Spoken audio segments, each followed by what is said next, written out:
Welcome to சுடுதண்ணி. இன்றைக்கி நம்ம வீடியோவில் ரொம்ப டேஸ்டான ஒரு ரெஸ்டாரண்ட் ஸ்டைல் கிரேவியை தான் பார்க்க போகிறோம். மலாய் மட்டர் கிரேவி எப்படி பண்ணுறதுன்னு பார்க்கலாம். இதை தக்காளி இல்லாமல் ரொம்ப மினிமலான மசாலாஸ் வச்சு நம்ம பண்ண போகிறோம். இதோட இன்க்ரீடியன்ஸை நான் டிஸ்கிரிப்ஷன் பாக்ஸில் கொடுக்குறேன். இப்போ வாங்க சேர்ந்து சமைக்கலாம்.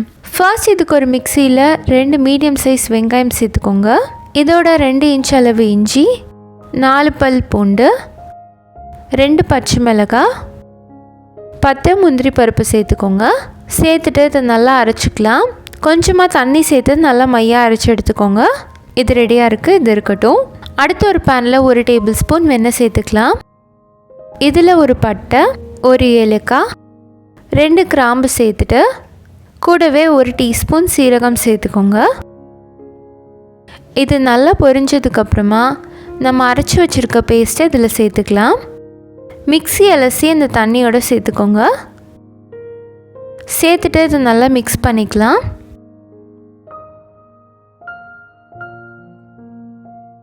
இது பச்சையாக அரைச்சிருக்கனால இது நல்லா கொதிக்கணும். அடுப்பை சிம்லேயே வச்சு நல்லா மிக்ஸ் பண்ணிக்கோங்க. இது நல்லா ஒரு கொதி வந்ததுக்கப்புறமா இதில் நம்ம 1/4 டீஸ்பூன் மிளகுத்தூள், 1/2 டீஸ்பூன் உப்பு, 1/2 டீஸ்பூன் கரம் மசாலா சேர்த்துட்டு நல்லா மிக்ஸ் பண்ணிக்கலாம். இது நல்லா கொதிச்சு வரட்டும்.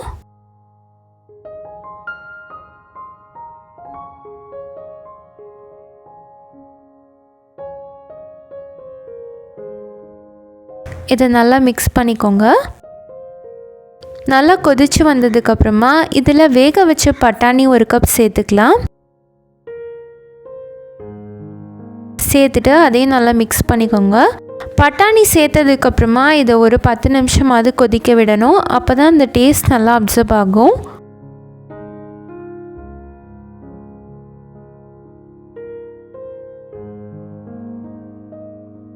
இது இருக்கட்டும்.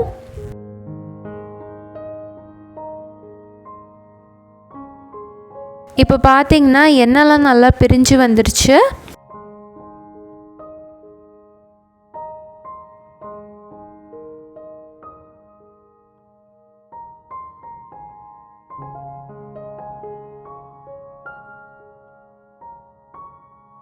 இது கூட 1/2 கப் ஃப்ரெஷ் க்ரீம் சேர்த்துக்கலாம். சேர்த்துட்டு நல்லா மிக்ஸ் பண்ணிக்கோங்க.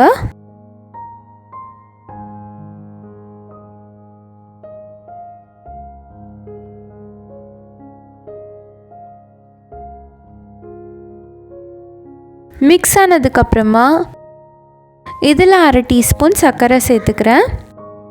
சேர்த்துட்டு நல்லா கலந்து விட்டுடலாம். கேஷ்யூஸ் சேர்த்துருக்கிறதுனால ஆல்ரெடி அது கொஞ்சம் ஸ்வீட்னஸ் கொடுக்கும். இன்னும் கொஞ்சம் அந்த டேஸ்ட் பேலன்ஸ் பண்ணுறதுக்காக 1/2 டீஸ்பூன் மட்டும் சர்க்கரை சேர்த்துருக்கேன். சேர்த்துட்டு நல்லா மிக்ஸ் பண்ணி விட்டுருங்க. அவ்வளோதான், இது ரெடி ஆகிடுச்சு. கடைசியாக இதில் கார்னிஷிங்காக கொத்தமல்லி தழை சேர்த்துக்கலாம். சேர்த்துட்டு நல்லா மிக்ஸ் பண்ணிக்கோங்க.